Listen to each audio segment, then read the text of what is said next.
Hey everyone, to the outside world, I know it looks like all doctors are doing well financially. Like on paper, the income looks strong, good salary, stable career. And yet, to so many of us, money still feels like a source of pressure. Now, if that sounds familiar, I want to let you know you're not alone. In this episode, I want to talk about why money stress doesn't automatically go away just because your income goes up, and also a few practical ways to start getting back on track financially without just trying to earn more. So stay tuned. Welcome to the Passive Income MD podcast, where we talk about creating your ideal life through multiple streams of income. If you enjoy hearing about this stuff, make sure to hit subscribe. Now let's get on with the show. Hey everyone, hope you've had a great week. I know a lot's been going on, I'm sure, for you this past week. And so I want to just say thank you for taking the time to listen in and really honor you for doing that. You're investing in yourself, and I'm just so grateful that I get to be a part of that. Now, one of the things that surprises people outside of medicine when I talk to them or they hear about it is how often doctors feel stressed about money. Like, that's not even something that they can comprehend. From the outside, it doesn't make sense at all to them. I mean, you have a high income, you have a stable profession, all those years of training are paying off. But the truth is, a lot of physicians still feel tight financially, not broke, not in crisis necessarily, just pressure. There's like this constant low-level feeling that things only work or they only continue to work if you just keep going at the same pace, or you got to run a little bit harder. And that's what I want to unpack today. Now, one of my very first posts as part of PIMD was a post called Why Many Doctors Live Paycheck to Paycheck. Raise your hand if you've actually read that one. That was the one that crashed my website at that time, got passed around, because I think it struck a chord. For many people, they couldn't understand how physicians lived paycheck to paycheck. And then inside the physician world, they're like, yeah, I get it. And every time I talk to doctors, I'm reminded how common this really is. And not because doctors are reckless or not smart or intelligent. It's because expenses add up. Lifestyle creeps up on you. You've got student loans, taxes are severe, housing costs, childcare, insurance, all the stuff professionally that are expenses in your life. You name it. They all add up, especially if you live in a high cost of living area. Again, none of these expenses are necessarily bad on their own, but if you stack them together, the margin or the profit disappears, and there isn't much money in your pocket at the end of the day. And so money starts to feel really heavy. Why I began to notice this was at the hospital, we used to get a payment on a certain day for our income. And I remember because they were changing billing companies or something like that, they were changing the system.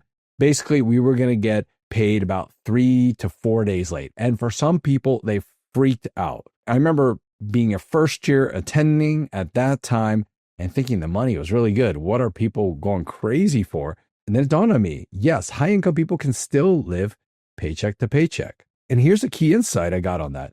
Most financial stress in medicine is not about the income. It's about a lack of margin, is what I like to call it. When margin is tight, everything feels urgent. Margin is the difference between your income and your expenses. When that gets really tight, you hesitate to take any time off, to drop a shift. You start to feel really stuck in something maybe you do like, but since you have to be there, it feels like you are trapped. When contracts are up for renegotiation, that becomes really scary and really threatening to your life. When it feels like you can't say no to anything because that feels really risky. And that pressure, it starts with money, but then it spills into how you spend your time. It affects your energy. It affects your relationships, all of that. And money, as we all know, is one of the biggest stressors in most people's lives. Hey everyone, this is Peter Kim. I've got some exciting news for those of you thinking about taking your career beyond clinical medicine. PIMDCon is officially happening this September. Now, this isn't your typical conference. It's designed specifically for physicians like you, those who are exploring side hustles, thinking about starting a business, or wanting to learn how to invest in passive real estate.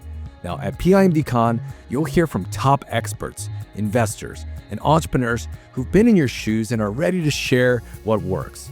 Now, we built this event with you in mind, with tailored tracks focusing on real estate investing as well as entrepreneurship. So whether you're just starting out or looking to scale, there's something here for you.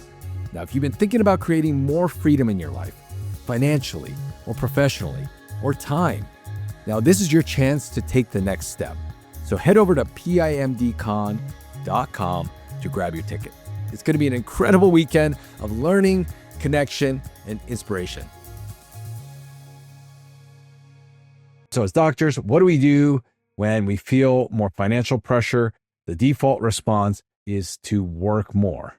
We pick up extra shifts. We say yes to different things. We push harder, and we say we're only going to do it for a couple more years so that hamster wheel spins faster and faster. And maybe that earning in the short term helps. But then what I see over time happen again and again is that more income, again, takes on more responsibility.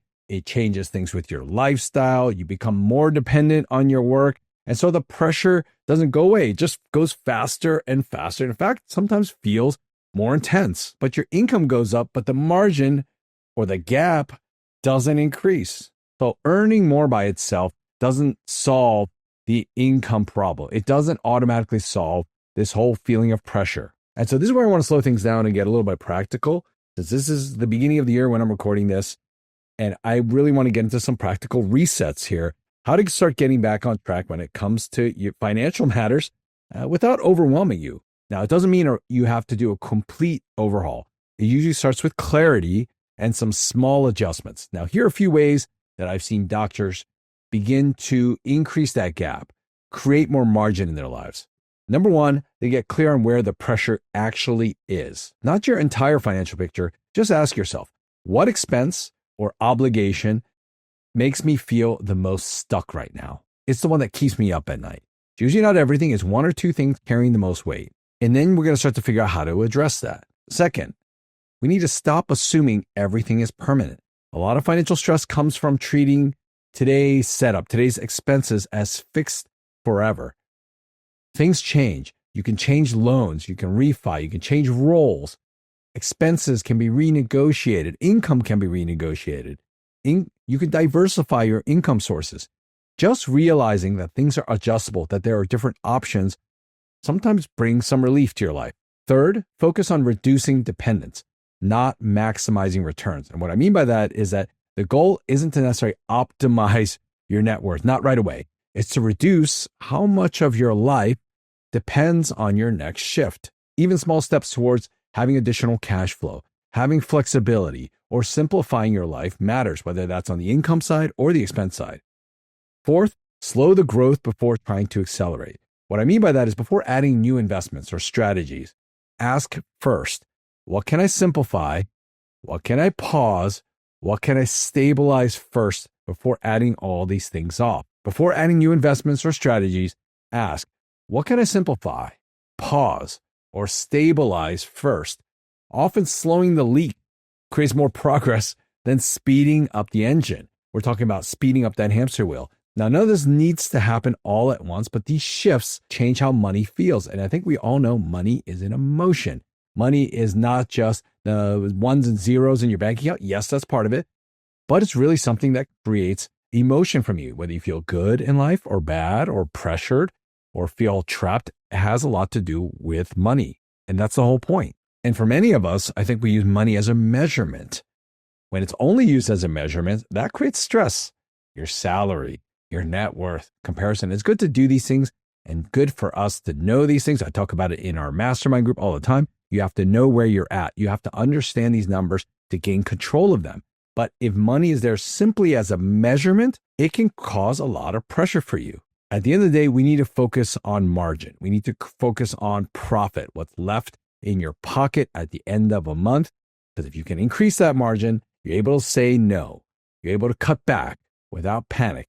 You're able to weather the storms. You're able to weather contract changes. You can make decisions without fear. It isn't luxury. It equals options. And options are what give you breathing room. So I'll leave you with a few questions. Where does money create the most pressure in your life right now?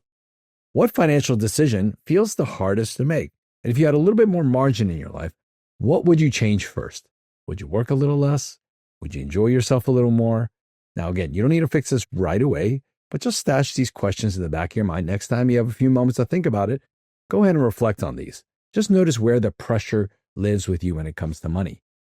So getting back on track financially, and we want to do that this year as a community. It's not about chasing more income. Of course, I love talking about creating more income streams, and that's really, really important, but it's more about creating space in your life. Actually, in the next episode, I'm going to talk a little bit about how time and money pressure show up where it matters most, at home, and how to get back on track with the people who matter most, because that's what it's all about.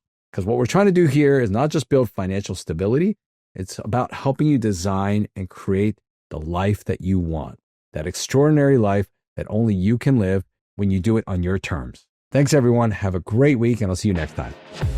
Enjoy the show? Let me know by dropping a review in the podcast app you're listening to us in. And if you haven't already, make sure to hit subscribe. Join thousands of physicians who are also on this journey to creating their ideal lives through multiple streams of income. Learn more at our website, passiveincomemd.com. Thanks again for allowing me to be a part of your journey. See you next time.